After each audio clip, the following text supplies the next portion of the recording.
Welcome back. আশা করি আপনারা সবাই ভালো আছেন। আর আপনাদের সাথে আছি আমি অয়ন রহমান হলুদ। আজকে আমরা HTML এর কল ট্যাগ নিয়ে কথা বলবো। কল ট্যাগ মানে কলাম, কলাম নিয়ে কথা বলবো। চলেন আজকে আগে প্র্যাকটিক্যালে দেখানোর আগে দুইটা কথা বলে নিতে চাচ্ছি। সেটা হলো যে কল ট্যাগের কোনো শুরু আছে বাট শেষ নেই। আর কল ট্যাগের দুইটা অ্যাট্রিবিউট। সেটা কি? দুইটা অ্যাট্রিবিউট হলো নাম্বার 1 স্পান, আর নাম্বার 2 কি স্টাইল। এই দুইটা অ্যাট্রিবিউট নিয়ে কথা বলবো। আর কল ট্যাগ অলওয়েজ ইউজ করা হয় কল গ্রুপের ভিতরে। আর এটা কেন ইউজ করা হয় চলেন আমরা সেটা আজকে প্র্যাকটিক্যালি দেখি। যেমন প্রথমে আমি কি করতে চাচ্ছি, এখানে আমি একটা টেবিল বানিয়ে নিচ্ছি। টেবিল বানানোর জন্য কি করতে হবে, প্রথমে একটা টেবিল ট্যাগ নিতে হবে। টেবিল ট্যাগের ভিতরে কি লিখতে হবে, আমি একটা রো নিতে চাচ্ছি, কলাম নিতে চাচ্ছি, সেই জন্য আমাকে টিআর দিতে হবে। টিআর এর ভিতরে আমি টিডি ইউজ করব। কেমন? টিডিতে আমি তিনটি টিডি নিচ্ছি। ওকে, এবং এই তিনটা টিডি এখান থেকে সরিয়ে দেন। আচ্ছা, আমি এখানে টিডির ভিতরে আমি এখানে লিখে দিচ্ছি সিরিয়াল নাম্বার, তারপর দিচ্ছি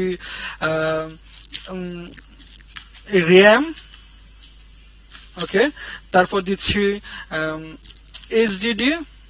এই তিনটেই থাকুক, অল্প পরিসরে আমি এটাকে বুঝিয়ে দিচ্ছি আপনাদেরকে। দেন আমি এটি আর কে কপি করে নিয়ে দেন এখানে পেস্ট করে দিচ্ছি। এখন সিরিয়াল নাম্বার কত, আমি সিরিয়াল নাম্বার 1 দিচ্ছি। র্যাম কত, র্যাম দিচ্ছি 200, এইচডিডি 500। ওকে, দেন আবার কপি করছি। কপি করার পর এটাকে এখন সিরিয়াল নাম্বার 2 এবং এটাকে 400 এবং এটাকে 600 করে দিচ্ছি এবং সেভ দিই। সেভ দেওয়ার পর আউটপুট যদি আমরা দেখি 1 2 3 বুম গাইজ, এরকমটা দেখতে পাচ্ছি। আর একটা রো এদিকে আমি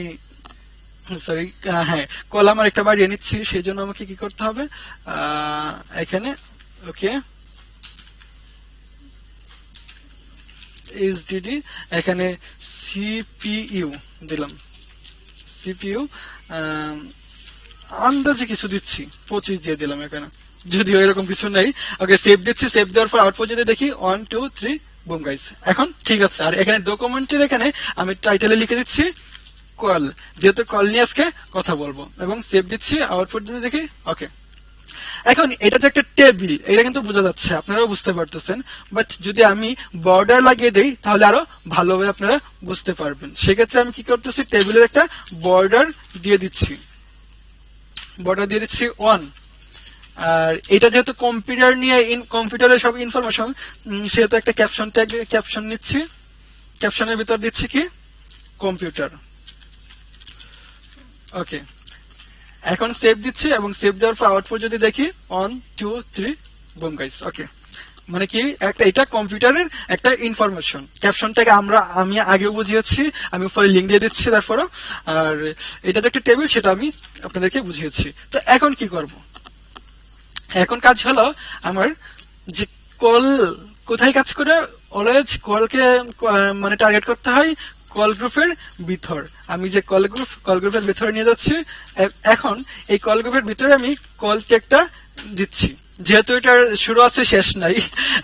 সো এটাকে আমি কি করতে, এখন আমি কি করব, এই কল ট্যাগের দুইটা অ্যাট্রিবিউটের কথা বলছিলাম। প্রথমে বলছিলাম স্পান এবং দ্বিতীয়তে বলছিলাম স্টাইল। স্পান কি করে, কত নাম্বার কলাম আছে সেটা ডিক্লেয়ার দেয়, এবং স্টাইল কি করে, স্টাইল ওই টেবিলের অথবা কলামের ফন্ট, ব্যাকগ্রাউন্ড এগুলা পরিবর্তন করে। তো আমি প্রথমে স্পান লিখতেছি। স্পান, আমি কত নাম্বার কলাম চাচ্ছি, 1 নাম্বার কলাম। ওকে, দেন স্টাইল কি দিচ্ছি, স্টাইল যে ব্যাকগ্রাউন্ড কালার আমি রেড চাচ্ছি। এখন সেভ দিচ্ছি। সেভ দেওয়ার পর আউটপুট যদি দেখি তাহলে এটা দেখবো যে রেড হয়ে গেছে। এই যে এই কলামটা 1 2 3 বুম গাইস, রেড হয়ে গেছে। তাহলে বুঝতে পেরেছেন যে কিভাবে কাজ করে। এখন আমি যদি দ্বিতীয়বার এটাকে আমি কপি করে নিয়ে এখানে পেস্ট করলাম, দেন এখানে যদি 2 কলাম লিখি এবং এখানে কালারটা আমি ইয়েলো ইউজ করি, তাহলে কি হবে, তাহলে এখানে এই যে এই দুইটার কলাম আছে, যে দুইটা কলামই ইয়েলো কালার হয়ে যাবে। আমি তো 2 নাম্বার টার্গেট করেছি, এখানে স্পান ট্যাগ দিয়ে 2 নাম্বার টার্গেট করেছি, তাহলে এই দুইটা কলাম কেন পরিবর্তন হবে? এর কারণ হলো স্পান কি করবে, একটার পর আরেকটা, ধরেন আমি যদি এখানে নাম্বার 1 ইউজ করি, তাহলে সেভ দেওয়ার পরে যে এটাকে তো প্রথমে আমি রেড কালার করে ফেলেছি, তো আবার যেহেতু নাম্বার 1 ইউজ করেছি, তার মানে এইটার পর এটাকেও টার্গেট করবে। এখন কি হবে, শুধু এইটা ইয়েলো কালার হয়ে যাবে। আমি যদি সেভ দিই 1 2 3 বুম গাইস, ইয়েলো কালার হয়ে গেছে। আর যদি এখানে 2 ইউজ করতাম তাহলে কি হতো, তাহলে এই দুইটা, এইটা আর এইটা ইয়েলো কালার হয়ে যেত, যেমন এখন হবে 1 2 3 বুম গাইস। আমরা কি ক্লিয়ার বুঝতে পেরেছি? হ্যাঁ, কোলটেকের কাজ এতটুকুই। আশা করি আপনারা বুঝতে পেরেছেন। আর যদি আপনাদের কোনো প্রবলেম ফেস হয়ে থাকে তাহলে অবশ্যই আমার কমেন্ট বক্সে জানাবেন। আর অলওয়েজ ভালো থাকবেন, বেশি করে প্র্যাকটিস করবেন। আজকে এই পর্যন্তই, আল্লাহ হাফেজ।